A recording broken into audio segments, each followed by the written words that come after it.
Le bien pour tous. Mes enfants, il est beau et utile que vous vous unissiez à moi en ce lieu, afin de pouvoir participer avec une plus grande ferveur, une plus grande componction et une plus grande compréhension au saint mystère. Je suis Jésus, divin Maître, ici au milieu de vous, pour vous rappeler, comme il est agréable à mon cœur que vous fassiez de ces mystères l'objet de votre réflexion. Avant d'instituer la Sainte Eucharistie, je fis aux apôtres rassemblés un discours d'adieu plein d'amour. Je les invitai tous à ne faire qu'un avec moi, comme moi je ne fais qu'un avec le Père. Cela, je le répète avec insistance à vous aussi, et je vous dis que la meilleure préparation à la communion, c'est d'arrondir tous les angles, d'ôter tout motif de désaccord, et de faire toujours une belle unité, de façon à m'amener au milieu de vous par l'amour qui vous lie. De nombreuses communions ne portent pas de fruits, parce qu'elles ne sont pas préparées ainsi, avec le désir de comprendre les autres et d'aller au-devant d'eux en leur apportant la lumière. Lorsque le cœur est plein de charité, il devient comme une fournaise ardente qui consume tout ce qui est mauvais.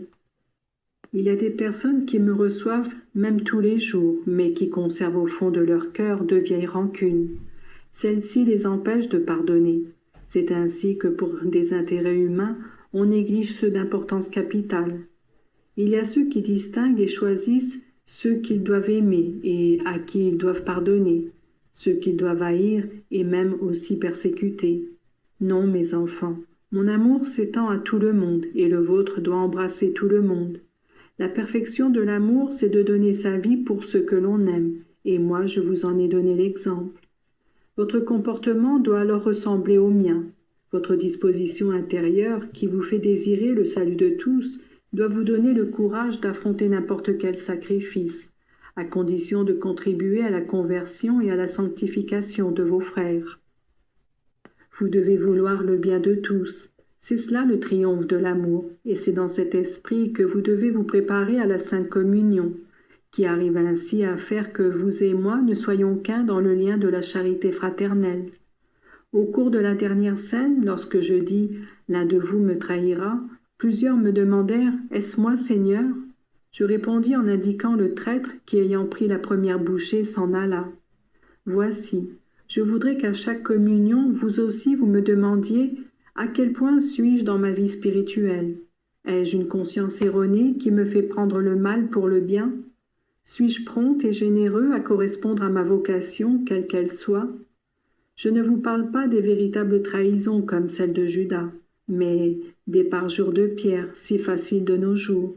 Le fait de se laisser vaincre par le respect humain, de négliger le bien pour ne pas rencontrer la dérision de ceux qui ne partagent pas votre foi, ou le fait aussi de renoncer à certains devoirs, par cette paresse ou cette négligence qui transforme en nécessité des choses secondaires. Ce sont d'autant de trahisons qui, en ceux qui s'approchent souvent de l'Eucharistie, ne doivent pas subsister ni être sous-évaluées.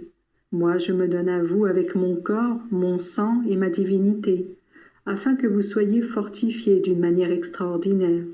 Toutefois, il faut de votre part une collaboration et un désir de perfection. Vous me direz que je suis venu pour les malades et non pour les bien portants, pour les pécheurs et non pour les justes. C'est vrai, mais ces malades doivent désirer la guérison et les pécheurs doivent être disposés à se frapper la poitrine comme le publicain ou à pleurer comme la Madeleine. La contrition de ses propres infidélités suppose une résolution sincère. Ce n'est qu'à cette condition que vous pourrez vous sentir réconforté. Même si les manquements sont répétés, la contrition et la résolution renouvelée méritent un pardon qui apporte consolation à celui qui le donne et à celui qui le reçoit. Un dernier mot à propos de ce soir qui précéda ma passion et ma mort.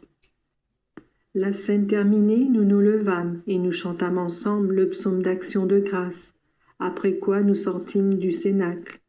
Avec mes fidèles, je me dirigeais vers le jardin des Oliviers, d'autres se dispersèrent.